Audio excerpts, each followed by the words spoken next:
What's up, everybody? Patrick LaRouche here from Evolve Restorative Therapy. You can find me at livepainfreeprocess.com. I have a pain-free concierge service that teaches people how to heal and do what they need to do to live and move pain-free.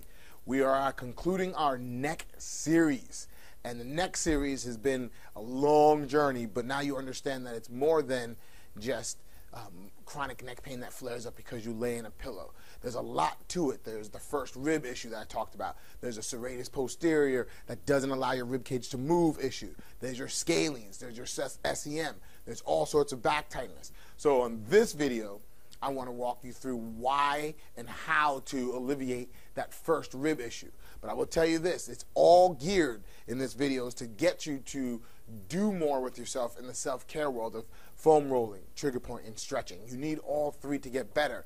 So if you haven't gotten involved in the video series, please do so, because that's going to give you the whole kit and caboodle, because I can't give it to you all in one shot right here. I'm giving you a lot, so pay attention. It's going to move really, really fast. And again, if you haven't watched the first two videos, the first one I talk about aspects of the first ribs and how it doesn't allow you to breathe and you need help, and that's why you have chronic issues based off of your scalenes, based off your SEM. Then I show you on the second video how to access your SEM and work with the SEM a little bit. Today, I want to work with a couple other little things that's going to get your first rib to want to be able to expand based off of the fact that you are breathing. So, what I need you to do is get a handball. A handball is going to be key for this, right?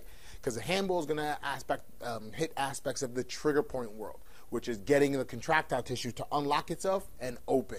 So what I want you to do is we're going to be working with the décolleté area, which is the top part of your pec that accesses your first rib. That's one spot. You already know about the scalenes as well as the SEM, how to work with that. We did that last time. So if you haven't watched it, go back to that. So you're going to also have that at work. Now we're also going to do a stretch for your scalenes itself, as well as hitting the back part of your skull here and underneath here. Oh, that one sucks, but we're going to do it. So this is what we're going to do. First things first, you're going to take the ball.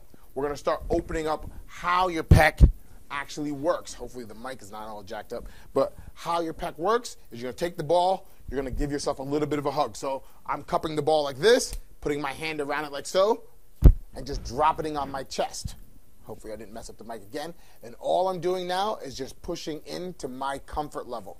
So I'm pushing in nice and easy, and I'm just going to roll all the way across like so. We're just going to slowly roll, and you're going to find a whole bunch of pockets of horrible energy, and that's just stuck there. What I want you to do is stop, breathe,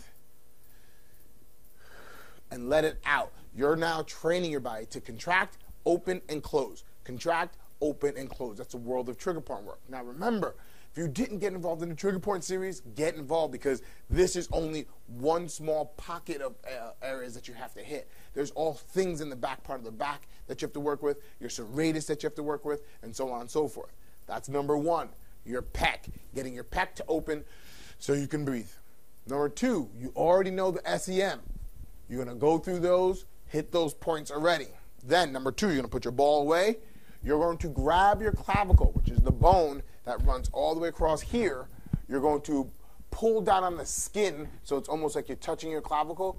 You're going to look away from yourself, and then bring your chin up and further away. You're going to feel a stretch run underneath your sternocleidomastoid into your arm. So you're going to go through here like so, and you're going to feel them pop out from your jaw all the way through. And again, breathe, let it drop. And you're going to feel a whole lot of stretching going to your first rib. Another way to do it is turn, pull up, pull the arm up and back, which now this refers the pain pattern that you get. So you're going to go here, pull up, you feel the scalene stretch, and then you're going to point your hand back. And you're going to feel the stretch run all the way through the fascial sheath. That's all the way through here. That's humongous, especially if you have referring pain going down the arm, right? So we're going to reach back, get all the way through. That's the scalene stretch. I showed you two versions of that. Again, I'm moving fast because all this is in the video series. You need more? Go there. Last one. right? Take the ball. Again, cup, put it behind your head, and hit back part of the occipitals all the way through here. So you're going to push in to the back part, not the top part of the head, where it goes into a little gully, not your neck. When it goes, the neck meets your head. You're going to just hold, again, breathe.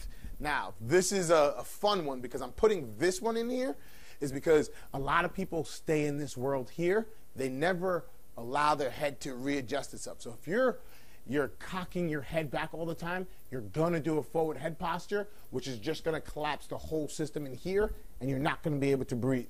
So it doesn't have a deliberate shot to your first rib issue, but I see it every single time because this happens. And when this happens, your chin falls forward, and then you can't take a deep breath. You can't do it. So if you can get your head to readjust itself, it would realign how everything works, which allows your first rib to come out.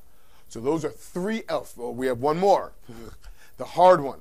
So now I showed you how to open up the pec, showed you about the scalenes, showed you about the SEM, the secret one. Now for the doozy. You're going to pick up your arm. You're going to put the ball underneath your arm. Pec runs all the way through here. Lat runs all the way back. There's a triangle that's like open, and it's like rib cage. That's where your serratus anterior lies. That plays a big role in how you breathe. So all you have to do is put the ball here. It's going to get tender. Drop it in and just hold. Breathe, open and close. And then you're just going to move the ball down in that whole triangle. So here, crush, but don't, oh my God, hurt. Go to where it feels comfortable. Take a deep breath. Now, granted, I tell people all the time, always breathe into your belly. But for today, for this exercise, I want you to breathe up top because we need expansion in your rib cage. That's the key. So those are a bunch of muscles that you need to work with. 1, your pec.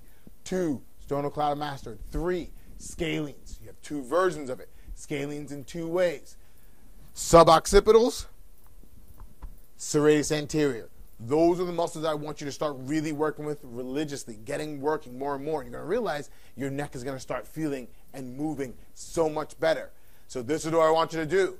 After you go through those 5 muscles, I want you to write down below. Tell me, how did this change? How did this rearrange the way that you thought about self-care, thought about how your neck is supposed to move, and how well did it work for you?